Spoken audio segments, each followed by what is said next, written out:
Chief guest جناب رانا متنسن حسین، ان سے گزارش کرتا ہوں آپ میک پر تشریف لائیں اور آج کی تقریب کا باقاعدہ اختتامی افتتاح فرمائیں۔ شروع اللہ کے نام سے جو نہایت مہربان رحم کرنے والا ہے۔ تحصیل پریس کلب اور معزز مہمانوں کو میرا سلام۔ آج ہم بھائی جو جس مقصد کے لیے اکٹھا ہوئے ہیں، بیسیکلی تو وہ قائد اعظم کا دن منا رہے ہیں، ہم برتھ ڈے ہے ان کی آج، لیکن اس کا مقصد اکٹھے ہونے کا ہمارا یہی ہونا چاہیے کہ ہم لوگ اپنے ملک کو کیسے بہتری کی طرف لے کے جا سکتے ہیں۔ اگر ہمارا معاشرہ بہتر ہوگا تو ہم اپنے ملک کو بہتر کر سکیں گے۔ اگر ہمارا معاشرہ بہتر نہیں ہوگا تو ہم اپنے ملک کو کبھی بہتر نہیں کر سکیں گے۔ اور معاشرہ کیسے بہتر ہوتا ہے؟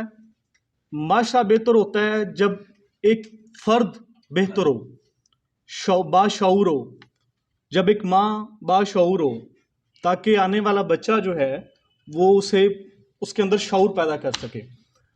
قومیں بنتی ہیں شعور کے سر پر۔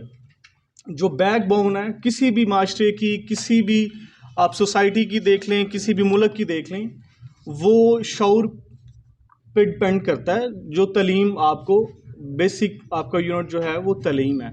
تو قائد اعظم صاحب بھی چونکہ وکیل بھی تھے، ہمارے لیڈر بھی ہیں، پولیٹیشین بھی تھے، تو سب سے پہلی جو اکائی میں سمجھتا ہوں وہ تعلیم ہے ہماری۔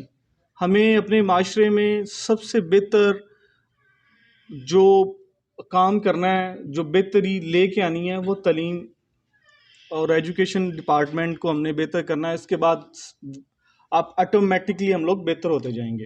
ایک چیز، دوسری چیز جو معاشرے میں ہم لوگ آج کل بڑا فیشن ہے کہ ہم لوگ سوشل میڈیا پہ منٹ میں، ایک سیکنڈ میں ایک بندے کی پرسنالٹی کو ایکسپوز کر دیتے ہیں اپنے پوائنٹ آف ویو سے، چاہے اس کے اندر کوئی چیز ہو یا نہ ہو۔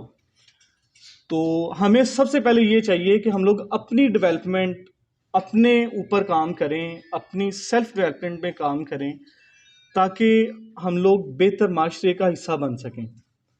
تو چونکہ قائد اعظم صاحب ہمارے لیڈر ہیں، ہمارے قائد ہیں، ہمارے لیے ایک معاشرے راہ ہیں، تو ہمیں چاہیے کہ ہم ان کے اصول کو فالو کریں۔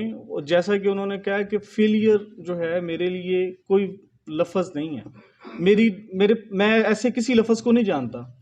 تو اس کے لیے کیا چیز چاہیے ہمیں؟ اس کے لیے ہمیں چاہیے تیاری، تعلیم چاہیے، ٹھیک ہے؟ اگر ہم تعلیم حاصل کریں گے تو اپنے معاشرے کو بہتر لے کے چل سکیں گے۔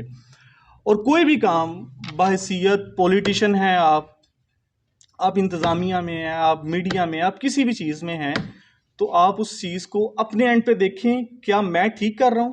میرا معاشرے میں جو رول ہے وہ پازیٹیو ہے یا نہیں؟ میں لوگوں کے لیے دکھ کا باعث تو نہیں بن رہا، میں لوگوں کے لیے سکھ کا باعث بن رہا ہوں۔ ہمارا زندگی کا بھی یہی مقصد ہے کہ ہم لوگوں کے لیے دکھ کا باعث نہ بنے، سکھ کا باعث بنے۔ اللہ تعالیٰ میرا اور آپ کا حامی و ناصر ہو۔